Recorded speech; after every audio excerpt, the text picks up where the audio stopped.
What's going on out there, YouTube? This is SEL0320. Hey, what's going on? This is Melvin C.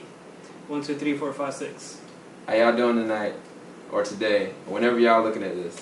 Alright, we're going to be doing a spoiler-filled review and dissection of the Wolverine. Y'all have seen me do a non-spoiler review, so like I said, like I promised, I've got company around. We're going to do a spoiler review. So let's go ahead and get into it. Melvin, off the gate, what did you think about the movie? And then I'll go into my thoughts, and then we can go and dissect it. Let's see. What I can say, I definitely thought that the movie was better than the other Wolverine movies that came out. What, Origins? And yeah. What about the third X-Men? Third one, that one came out. I forgot the name of it, but that's the one where they have the war basically on the bridge. Yeah. Well, not on the bridge, but yeah, like the last scene is on the bridge and with the Phoenix and everything. Yeah. Okay. Yeah, I would say it's probably the best X-Men movie that came out. The action was pretty good in this movie. I don't know what else to say. I mean, for me, off the gate, I mean, I alluded to before with y'all, I liked X-Men 1. I liked X2. I thought that was probably the best X-Men movie. X-Men 3, it kind of fell off because the director, Bryan Singer, he didn't reprise his role as the director for it. Origins, same thing. It had a potential, it wasn't there. And then, of course, First Class. I actually thought First Class was pretty good. I actually really liked that one. But to me, this one actually felt like one of the best X-Men movies that they did. But I mean, now we can actually spoiler talk about it. Like, we can talk about like the beginning. We can talk about the storyline. But how do you think like the visuals for this one, Melvin? Well, I mean, if you compare them to the other movies, I thought this one was better than the other ones. I mean, don't really have much to say because I mean, I guess I don't really do movie reviews, so. Hey, this is the honest dude ever, man. For me, I mean, just the scenery. I really love the scope of the movie. It just really looked really beautiful. It looked like a good production movie. It didn't kind of look fake, especially when they were in Japan with the Hiroshima site. You know, the beginning of the movie. So the beginning of the movie, y'all, and y'all haven't seen it. Like I said, this is a spoiler-filled review, so don't go and look at this. Like, cut it off right now because you're gonna get spoiled. But in the beginning of the movie, you see Wolverine's character. I don't remember was it 1960 something? I can't remember. But yeah, I believe so. Yeah, I mean, well, basically, World War II. Yeah, World War II time frame. He was in this Japanese camp. He was kind of like kept captive, but he heard two planes coming through, and they were about to drop the bombs that basically changed history. Hiroshima. And so as soon as it looked like it was about to hit, 3 of the guards, they actually sat down and just started just killing themselves, which is nuts. But one guard, he actually started letting people go, and he tried to let Wolverine go, but Wolverine was like, no, this is going to kill you. The best chance you have is come in this hole with me, and you'll be good. But the guy, he went down, he went with his brothers, but then he couldn't kill himself. As soon as the bomb hit, he just freaked out, and he ran back in. He was about to kill himself, but then Wolverine saved his life. And then he pushed him into the hole.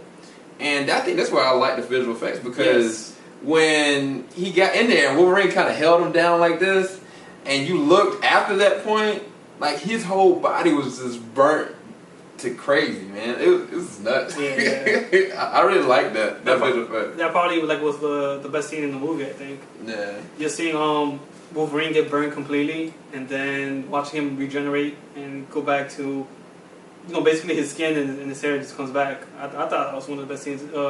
As far as visual goes, that's probably one of the best scenes in the movie. Yeah, I mean, it looked really authentic. It looked like, burning flesh. it looked really cool. But I mean, there were some other scenes, like when he was fighting like the samurai, that I thought that was kind of a little cheesy. Yeah, and I thought that was okay. I don't think that was anything special. Yeah, I mean, for his claws in this one, y'all, the claws actually look really good. They actually look like real, like, claws, It looks like they were part of him. And when he's doing like the fighting scenes and stuff like that, there was this one train scene where they were on a bullet train, and oh yes, I forgot. he about was that fighting this one dude.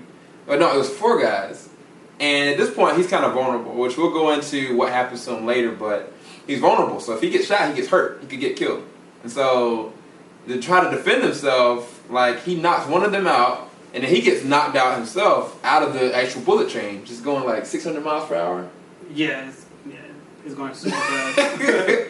So once he gets out there, he uses his claws to hold on. One of the guys actually stabs a knife into his back, and he tries to avert and get out of the way, but at this point they're both at the top of the train, and it's just so visually like amazing because he's trying to survive, but at the same time like these guys are it was crazy. I don't know, what do you think about it?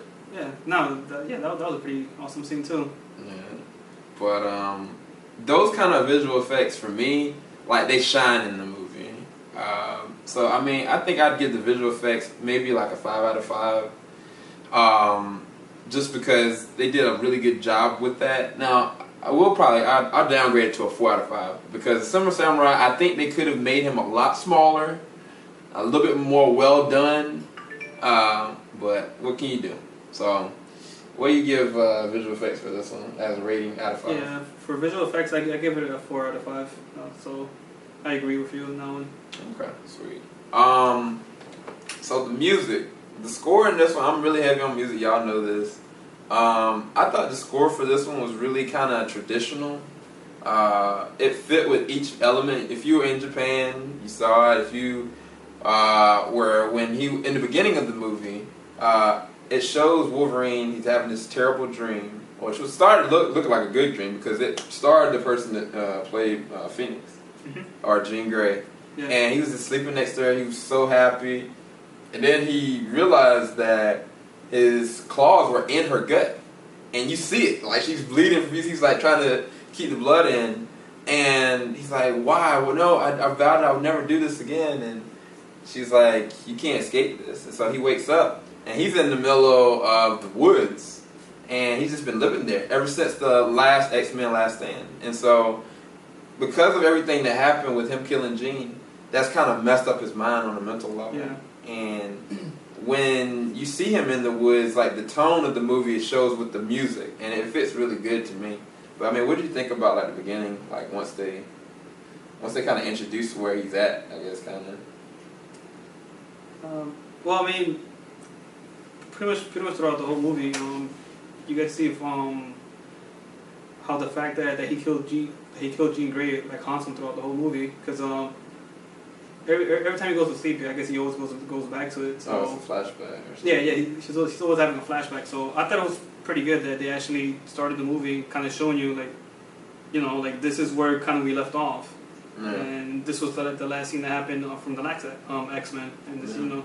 So I guess it started off the movie pretty well and kind of set the pace for it. And, you know, you kind of understood why they kept showing the flashbacks. Yeah. And I guess that was just kind of good storyboarding because they didn't have to go into like those subtle moments, but when they happened, I was like, okay, this is actually a plot. Yeah. Which a lot of those kind of like superhero movies, they really don't have like a good plot. One thing, I don't know if you caught it, Melvin, in the very end, when Wolverine, okay, I guess I'm going to have to talk about this. In the end, there is a fight scene between Wolverine and the Silver Samurai, which I'm not going to reveal who this is, because that would be, even though this is a spoiler review, I can't do that. It's not in me to do that. But the Silver Samurai, he cuts off Logan's claws, his adamantium claws. I'm not going to tell you how. You just got to watch. But it's terrible, man. Like, he get declawed, and he has to use like a freaking katana to try to fend himself off. And eventually he gets both of them cut off. Yep. And he starts getting his whole body's energy force drained. And it's just so crazy. But when he's having this kind of like deja vu moment where he's about to die, you hear voices. And I didn't know it until I looked at it a second time. I heard the name of his mom. I heard the name Kayla, which in Origins, that was the person, remember, that took care of him, that died in the end? Mm-hmm. And then I heard Jean from Last Stand. So what they did, even though Origins doesn't connect with this, they actually added that into it. So they added from X3, X2, Origins, and they put it all into this. If you hear it subtly, I didn't know that, but I looked at it a second. That's crazy. Yeah, I did not notice that at all. But yeah, I'm just like that. But I mean, for me, I really like the score. I thought the score at least deserved like a 4 out of 5. For all the action scenes and for all the subtle scenes, I thought it was pretty decent. I don't know if you big on music scores or not, but what do you think about it? Music, I wasn't really paying attention to it like that, so I can't really give a rating because I'm not sure. He gives it a 0. No, I don't give it a 0. Okay, so now we're gonna go ahead and go into acting. What did you think about acting for this one? Well, let me see. I mean, I don't think the acting was too bad. I mean, Wolverine did a pretty good job on his role. Yeah, I mean, it's like he's kind of born for that role. Oh, really? No, I'm saying like just in general. Oh, you said he was born? Yeah, oh, okay, it's like he's kind of like born for it because he plays it so well. Yeah. Like he's kind of perfected like Wolverine, and this one he's so much bigger though. Yeah, Like he's actually a lot more in shape than this one. So I mean, I definitely agree with you. I think that Hugh Jackman did a really good job in his role for this one. He was really dedicated to the role. From what I understand with the story, he'd been wanting to do this actually since the second X-Men, but they never could have the funding for it. Mm-hmm. So it's actually pretty cool. Didn't he like provide funding for the movie? Yeah, for this one, because initially it was supposed to be directed by the person that directed The Black Swan, which I cannot remember his name right now, but it would have been really dark and really maybe like a rated R movie, which actually might have been better.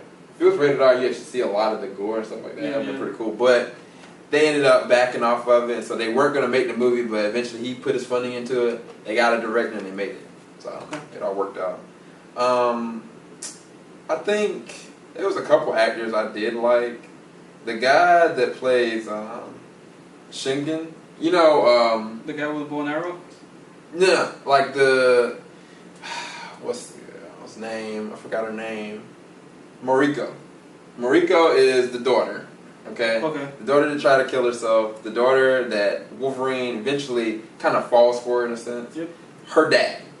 So in this movie, this guy, he's actually played in The Last Samurai. He's played in multiple other movies like Rush Hour 3. Oh, I know what you're talking about. Yeah. He played the dad in this one, and to me, he actually did some really good acting. Yeah, he's a pretty good actor. Like. And what is his name? Hiroki.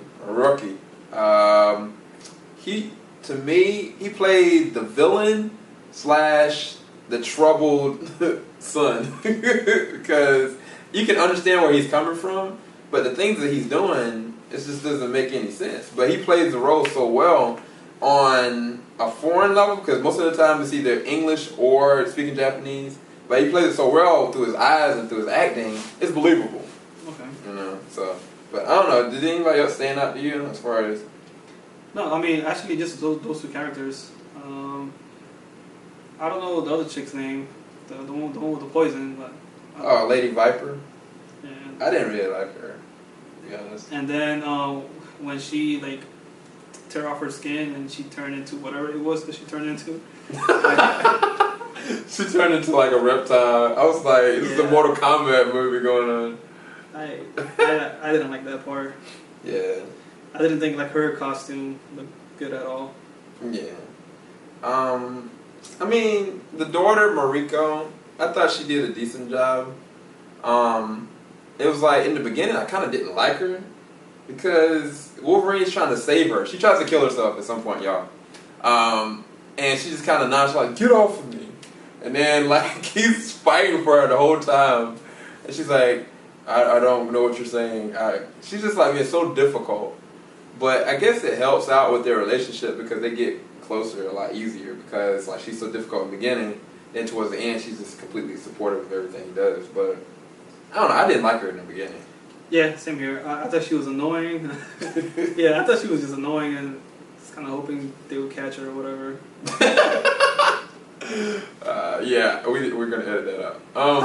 Anyway, Yuriko, the girl that actually found Logan in the woods, I thought she was kind of the lovable one. She had comic relief. She has skills as a fighter. I don't know about necessarily her acting level, but I think that she's so young that she's gonna probably get better. But I actually liked her character. I thought she was really funny. She called herself this bodyguard. She had the power to be able to see people's deaths, and that's pretty cool. Which was crazy to me because when they were on the plane, he asked her, "So was my death? Am I gonna die on this plane?" She said, "Not on this plane." Mm-hmm. No, wait. I don't think she said not on this plane. Because actually, you saw it twice, so you would know better. I might be wrong, y'all. If I'm wrong, comment on this. Let me know. But when he asked her that question, she said, "Not on this plane." Well, I thought that's what she said. And which to me, I remember a comic book where, I don't know if you know this, Melvin, but in a Wolverine comic book, Wolverine's in a plane. The plane blows up, and he's left in complete ashes, and it's just nothing but his adamantium skeleton and his heart preserved, and that's it. But he regenerates, and he comes back, even with just a skeleton. So I don't know if that's what they're referring to or not. Y'all let me know in the comments, but I caught that on the second time listening to it. But I mean, I think the acting was decent. I'll probably give it like a 3 out of 5 because half of the actors were pretty good. The other half were so-so. The guy that played the grandfather, I think it might be the young guy that actually did that. They just CG'd him as an older person. Which, if that's the case, then he did a really good job. Probably, yeah. But I have to investigate that further. I'm not sure. So that's what I think about that. Yeah, I mean, I agree with your score. I think it's a 3 out of 5 for the acting too. Because, yeah, Hugh Jackman and then the other guy. I don't know his name, but the guy that you were talking about earlier. Oh yeah, Shingen or whatever. Yeah, he's a good actor. Just period. I think those are the two actors, and then that girl with the pink hair. I don't know her name either. Oh, Eureka. Yeah, I thought those are probably like the 3 best actors in that movie. Yeah. Jean Grey actually did decent. She was only in there for like maybe like 10, 15 minutes. But then like the stuff that she was doing, it was pretty decent though. But anyway, it doesn't matter. Alright, that's the end for the acting. Now we'll go down to the story. We kind of spoiled here and there. Yes, we did. At the end, I've got to get this out of the way. At the end of the movie, Wolverine, he does make it out alive. Him and Eureka are going on a plane. They're leaving. Eureka asks, "Where are we going to go next?" And he's like, "I don't know. We'll see." And then they go on a plane and the credits roll. Until the credits go all the way to the sign, The Wolverine, that's when it picks up. And you see Hugh Jackman going through 2 years later. He's going through, checkout joint. And you see like a little sign that says Trask. I don't know if y'all been looking at the viral stuff, but Trask is the person that actually created the Sentinels. The Sentinels are the huge 18 feet robots that specifically kill mutants. So when he goes through, he's like, I opt out not to go through the checkout thing because I'm gonna beep off or whatever. So they start patting him. All of a sudden, he starts seeing like change in metal, like shaking around. Yeah. And me and Melvin were like, "What the heck is going on?" And all of a sudden, sure enough, he like lunges back. He stops. He can't move. It's Magneto. Old school. Ian McKellen is there, and he's like, "What you gonna do, man? You can't do nothing against me." But he's like, "It's not about you and me." And he stops and he takes a second. All of a sudden, he notices everybody around him is completely frozen. The only person that can do that, Charles Xavier, because he can stop and freeze their minds and their body. And so all of a sudden, you see this little thing bobbing and weaving through with the wheels and joint. And I was like, he's supposed to be dead. So it's like that blew me away. Everything out of the story. I know that's not anything to do with the movie, but I'm excited for X-Men Days of Future Past. If y'all don't know anything about it, it's coming out 2015 or 2014. It's gonna be awesome. What did you think about the story, man? If I had to give it a rating, I would say 3.5. 3.5. Yeah, I don't think the story was anything special. I mean, it wasn't like super. Yeah, I thought it was a pretty decent story. Like, what's the best part of the story for you, though? What's the best part? Well, I really like how they started like in the past where he saved that guy, and then like you kind of you kind of had a feeling like what that guy was eventually gonna want, because once he saw Wolverine's power to regenerate, like, you knew like he was like, holy crap, like what the hell is this? I want this. And throughout the whole movie, he's sort of trying to recreate that, I guess, with experiments, which is why he hires that lizard lady. Mm-hmm. So I mean, the story. I mean, it was pretty cool how pretty cool how it started in the beginning, and then you saw it progress, and I don't know if I'm allowed to say this, but towards the end, he basically wants to take Wolverine's powers. Oh yeah. Let's keep it at that. All right. For me, with the favorite part about storyline, I like how vulnerable Wolverine was. Yeah, that's pretty good. Because, I mean, I don't know if y'all know, but Wolverine, he doesn't have to really breathe that hard. He doesn't have to work that hard. He doesn't really have to eat that much. His body regenerates on the natural. He can't have a broken bone. He's just literally flawless. He's the ultimate weapon. And because of that, it's like he takes everything for granted in a sense. He's like, I want to die, dude. And so at the point that he actually does start losing his powers through Lady Viper doing something to his body, you see like he's vulnerable. But to me, when something is vulnerable, they're more dangerous. Like if you corner a dog that's been beaten all his life in a corner, it will attack. And to me, that's how it was for him, because he was so vulnerable. He was trying to actually save his life, his own self. He was going at it, man. And at the point where it got to the very end, he realized what he had to do to get himself regenerated again. He had to go inside of his own body and take that thing out next to his heart with his own hands. That was when the scene progressed into the fight between him and the Sun. And to me, that was one of the coolest scenes too, because as soon as he pulled it out, he came up, dude was like, all right, let's go. You forgot to say the fact that trying to get that thing out of his heart, he died. Oh, yeah, he did die. I'm sorry. Wolverine dies, y'all. he freaking croaked. He didn't make it. He flatlined, man down, XYZ. But yeah, you're right. But that was my favorite part of it, and because of that vulnerability, he wanted to actually have his life back, and he valued life again because of that progression. Yeah, that's of losing everything, and I mean that's just really good story development. That pays homage to the comic book that it came from, so I really liked it. So I guess I give the story a 3 out of 5, or maybe a 3.5 out of 5. But we spoiled y'all enough.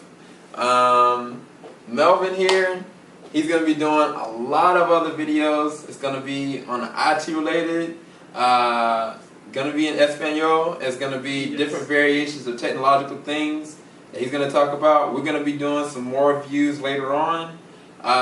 Anything y'all want us to talk about or review on, just let us know. Put it in the comment section at the bottom. And again, this is SEL0220. I'm signing out. Yep, and this is, my name is Melvin, but on YouTube you can find me at Melvin C 1234556. Alright, y'all. Deuces. Later.